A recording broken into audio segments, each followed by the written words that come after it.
What's up everybody, I'm HoopsandHipHop. So over the past couple months, I have been covering facts on every single Pokemon, and so far I have gone through 5 generations and 649 Pokemon total. Obviously though, we still have a little ways to go, and that's exactly what I am here to do today, because we are going to be picking this series back up with 72 facts on every single Kalos Pokemon. Now, Kalos has introduced the least amount of Pokemon total of any generation with only 72 new Pokemon, and I am going to be covering the first 36 in this episode. Now, while it might be a smaller number compared to other videos in this series, I definitely have a lot of cool facts for you nonetheless, so why don't you go ahead and get comfortable because we are about to go over some awesome facts on the first half of the Kalos Pokedex. Starting things off with my boy Chespin. Chespin is actually the only grass-type starter Pokemon that Ash hasn't actually added to his team in the anime. Oddly enough, its evolution Quilladin is the only Pokemon whose name begins with a Q that was not introduced in Generation 2, with the only other Q Pokemon being Quilava, Quagsire, and Qwilfish, who all made their debut in the Johto region. According to Chestnut's Pokedex entry in Pokemon X, its tackle is forceful enough to flip a 50-ton tank. It shields its allies from danger with its own body. So apparently what this Pokedex entry actually tells us is that Chestnut is the strongest Pokemon of all time because apparently it is able to use a tackle attack, which is one of the weakest Pokemon attacks of all time, and is able to flip a 50-ton tank with that attack. I do not want to see what it's able to do with something like Strength or Hammer Arm or some other stronger attack like that. Moving on to Fennekin, Fennekin actually has some unique traits that it can call completely its own, because Fennekin is actually the only Pokemon with the base stat total of 307, which also makes it the only unevolved starter Pokemon with a unique base stat total. Another thing that is significant about Fennekin, but not necessarily positive, is that it is also the starter Pokemon that has the lowest base stat total. When it comes to Braixen, Braixen was actually able to be a playable character in the very recent spin-off title, Pokken Tournament. And the interesting thing about Braixen within this game is that it actually takes some of its moveset directly from the character Amy Sorrell from the Soul Calibur series because the two games actually have the same developer. An interesting thing about its final evolution, Delphox, is that Delphox is the first fire starter in 3 generations to not be part fighting type, and is instead part psychic type, which actually has an advantage against fighting. This trend actually continues into Generation 7, where Incineroar's dark type has an advantage against Delphox's psychic type, and this actually loops back around because Charizard's flying type has an advantage against the next fire starter with a secondary type, which would be the fighting type in Generation 3.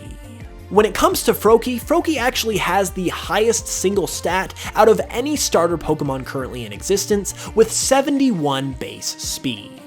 Speaking of speed, according to Frogadier's Y Pokedex entry, its swiftness is unparalleled. It can scale a tower of more than 2,000 feet in a minute's time. Now, even though the emphasis is being put on speed here, and that does seem rather fast, if you do a little bit of math, you'll actually find out that this rate of speed actually comes out to about 20 miles per hour, which realistically isn't that fast. Moving on to Greninja, according to a Japanese popularity poll that was conducted in the middle of Generation 6 for a distribution revolving around the Volcanion and the Mechanical Marvel movie, Greninja actually won first place as the most popular Pokemon in Japan at that time. When it comes to Bunnelby, Bunnelby's shiny form could actually be considered its true coloration, because not only is its coloration intended to look more like that of a regular bunny, but due to the fact that Bunnelby uses its ears to dig, and the brown on Bunnelby's ears and body is gone on its shiny, it can be concluded that it's not there because shiny Bunnelby is clean, and therefore its true bodily colors can be seen. An interesting thing about its evolution Diggersby is that no other Pokemon has the same type combination of normal ground as Diggersby does. This is actually the same case with Bibarel, who is also a starting rodent Pokemon who also has a unique type combination featuring the normal type with the normal water type.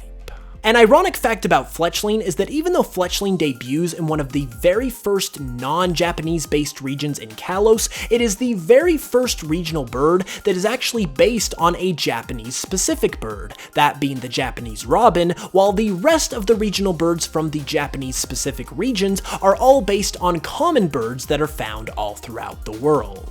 A fact that is worth noting about its evolution Fletchinder is that Fletchinder debuted into the anime during the episode Breaking Titles at the Chateau, and for whatever reason, this episode, along with the previous episode prior to it, was actually skipped altogether in the Hindi dub of the anime.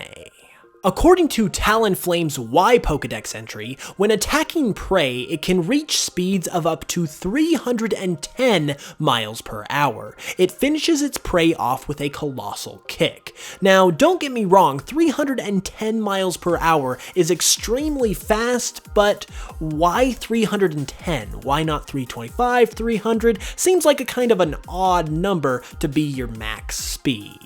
Moving on to the Scatterbug family, Scatterbug as well as its evolutionary relatives are actually the only bug-type Pokemon that were introduced in Generation 6. With its evolution Spupa, Spupa is actually only able to learn 3 moves by level up, 2 of which are Protect. It learns it once at level 1 and once when it evolves into Vivillon. It is also only able to learn just 1 TM and or HM, which also just so happens to be, as a matter of fact, Protect. When it comes to its fully evolved form Vivillon, Vivillon is the only fully evolved Pokemon who is capable of having the ability Friend Guard.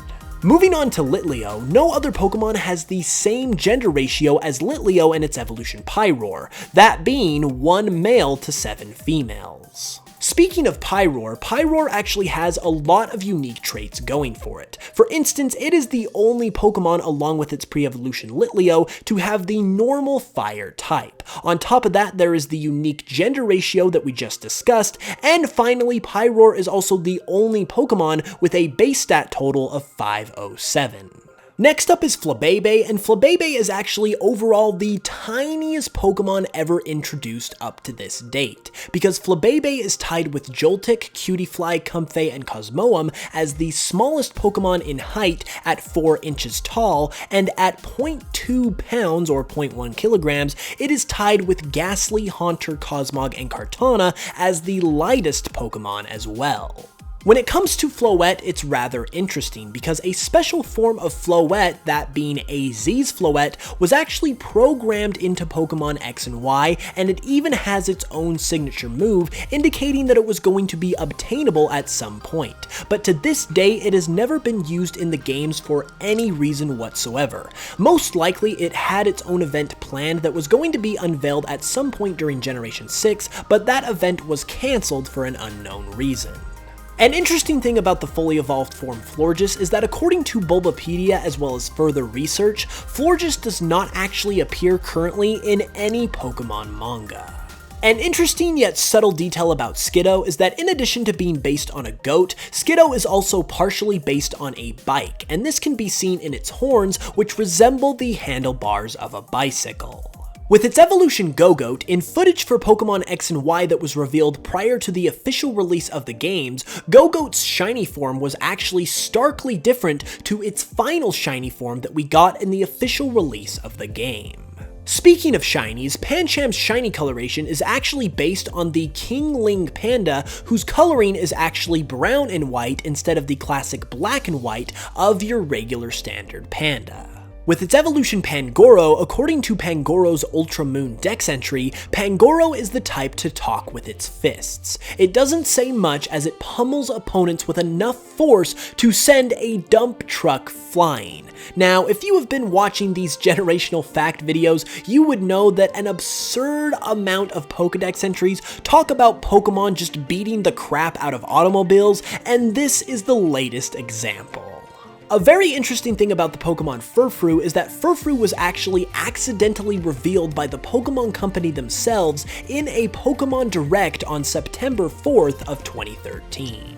Next up is Esper, and when it comes to Esper, of course its most notable trait are its big, wide, blank, ominous eyes. With that being said, those ominous eyes might be a little more based in the real world than you might think, because Esper is actually based on the Scottish fold cat breed, which bears a striking resemblance to Esper, particularly in the eye department.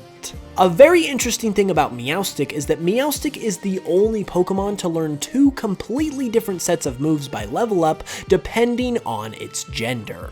Moving on to Honedge, Honedge along with the rest of its evolutionary line were designed by Hitoshi Ariga, who is actually also a major artist for the Mega Man franchise. Doublade's evolution line are of course based around swords and shields, which are almost universal symbols of attack and defense in every kind of media. With that being said, even though Doublade is literally 2 swords, the classic symbol of attack, its defense stat is actually higher than its attack. Doublade is also tied with Aegislash for the highest base defense stat of all Ghost-type Pokemon. Speaking of Aegislash, in Aegislash's international names, it is actually named after a couple of famous swords, such as Excalibur in its French name Exagide, and Durendal, a famous sword in French literature, in its German name Durengard. An ironic fact about Spritzy is that Spritzy is partially based on perfume, and there's actually a location within the Kalos region that is named after perfume, that being Parfum Palace, where parfum is the French word for perfume. However, even though this is the case, and Spritzy is of course native to the Kalos region being based on perfume, you cannot actually find Spritzy in the wild at Parfum Palace or on the Route 6 that connects to it. Its evolution Aromatisse is actually named after a number of important French historical figures, as Aromatisse's English name partially comes from the name of Henri Matisse, a famous painter, and Aromatisse's French name, Cocotine, comes from the name of French fashion designer Coco Chanel. The cotton candy Pokemon Swirlix is of course based partially on cotton candy, and at one point in time, cotton candy was actually known as Fairy Floss, which is a name that is actually still used in Australia and is most likely the inspiration for Swirlix's fairy type.